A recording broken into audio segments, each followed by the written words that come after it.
Though the Corinthian helmet often gets the spotlight when we're talking about ancient Greek hoplites, there's another helmet which I think doesn't get enough love, that being the Chalcidian helmet, or Chalcidian in English. Of course, there are many different types of ancient Greek helmets that we see, and this one is kind of an ideal mix match of all of them. Originating around the archaic era and especially getting a lot of use coming into the classical, the Chalcidian was perhaps the jack of all trades when it came to ancient helmets. It wasn't quite as protective and restrictive as the Corinthian, nor was it as open-faced as, say, a Pylos or an Illyrian.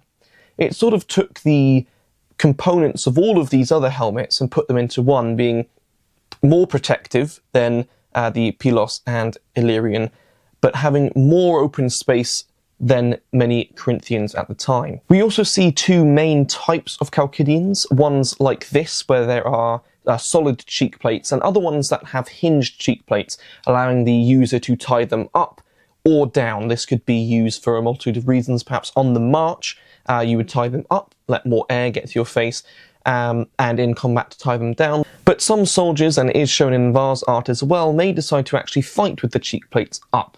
It's sort of a personal preference, and that helmet allowed you to decide how you wanted to use it. If you wanted a more protective helmet, maybe you were coming up against an army that were using more missile troops, then you'd obviously want your cheek plates down, but otherwise you may decide to have them up for better breathability and visibility and airflow, depending on your personal style. This helmet here is made by Al Hamad Trading Post. You can get in contact with them on Facebook if you are interested in getting one of these. It is modelled on a very famous Chalcidian helmet housed in the British Museum, which has been one of my favourite helmets for many years now, and I'm very grateful to actually have a replica of it in my possession.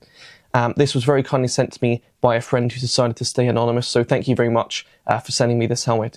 It means a lot. It is absolutely gorgeous. The particular artifact that this is a replica of is dated around 450 to 400 BC, so this helmet was likely used in the Peloponnesian Wars. It is, of course, very decorated and embossed. Not all Chalcidians would have been like this. This is probably the most decorated that we see, or some of the most decorated that we see, but I absolutely love the decoration on this helmet. I think it just looks really clean and really nice.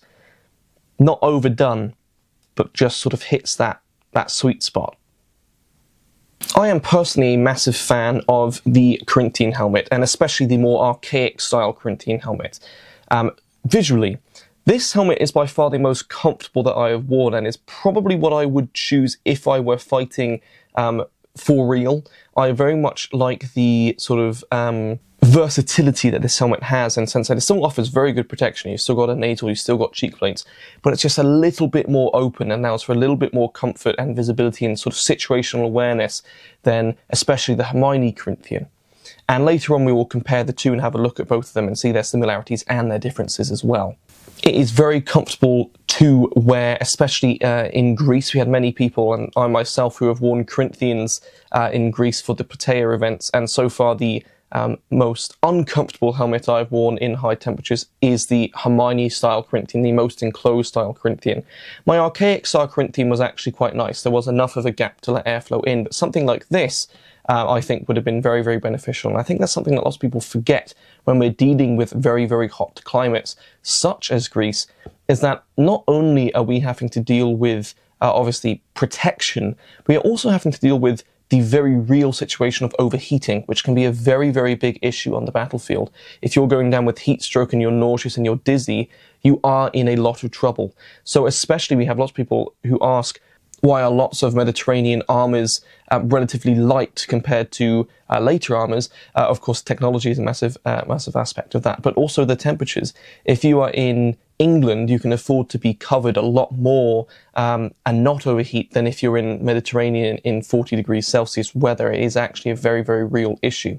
This style of helmet lets you sort of reap the benefits of all worlds. It protects you, it keeps you cooler, it gives you more situational awareness. Of course, for the Corinthians, you can wear them tip to top of the head. That works as well on the march. But I think this style of helmet would have been very, very popular. Of course, it's very difficult for us to tell which helmets were the most popular in the time. Obviously, artistically speaking, the Corinthian helmet was sort of the staple, and the Greeks very much favoured that helmet.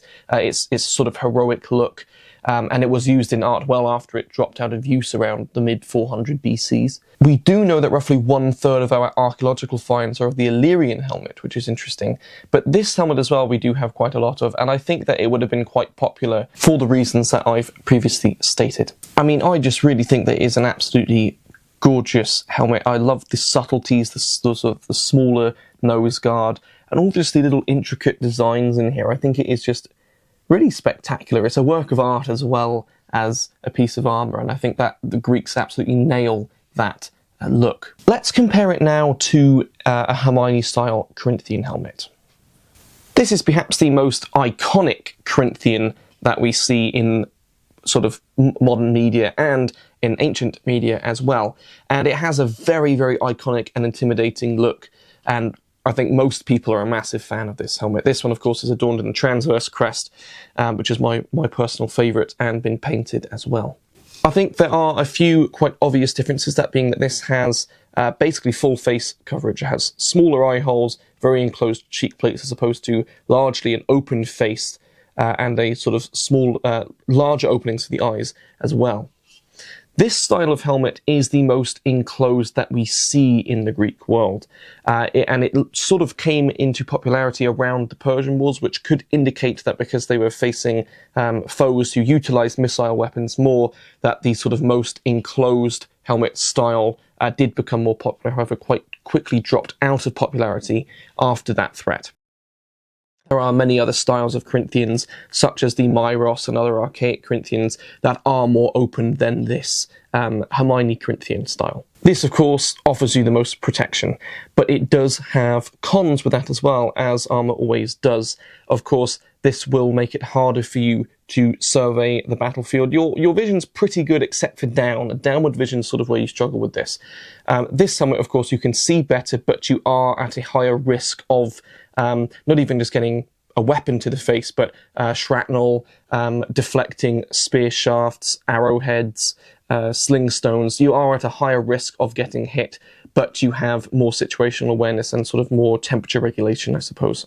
And of course, something that is quite important to note is that these modern sort of classifications of helmets and armours didn't really exist in our contemporary sources. It's likely that many of these were just called the kranos, or the helmet. I believe the Corinthian helmet is the only helmet that we actually have by name in the sources. There may be a few others. And there's quite a blurry line between certain Corinthians and Chalcidians in the artistic world, with sort of these subclasses that we produce. As modern people, we really like to categorize things as this falls under this banner and this banner and this banner, which we don't really see in our ancestors. We sort of see a style in art of hinged Corinthian helmets, where they seem to look like Corinthian helmets that have hinged cheek plates, which some argue to be Chalcidians, and that sort of begs the question of what classifies it as a Chalcidian and what classifies it as a Corinthian. And I think most of the time we often see a transitional period of armour. We especially see this in Greek armour. There is literally a sort of transitional period of armour coming out of the archaic era. We see the transitional bell cuirass. We see the transition into the muscle cuirass, and we sort of have that blurry changing period of where warfare changes, armament changes, style changes. And I think that many of these helmets fall into that same sort of branch of we like to classify them as certain things, but they weren't necessarily as easily classified or really desired to be classified in the time. Thank you very much for watching this video. I hope you enjoyed it and learnt something about these styles of helmets. And also a special thanks to our channel members. If you yourself would like to support the channel, then please consider checking out the memberships. And obviously, if you can't afford that or just choose not to, that's absolutely fine as well.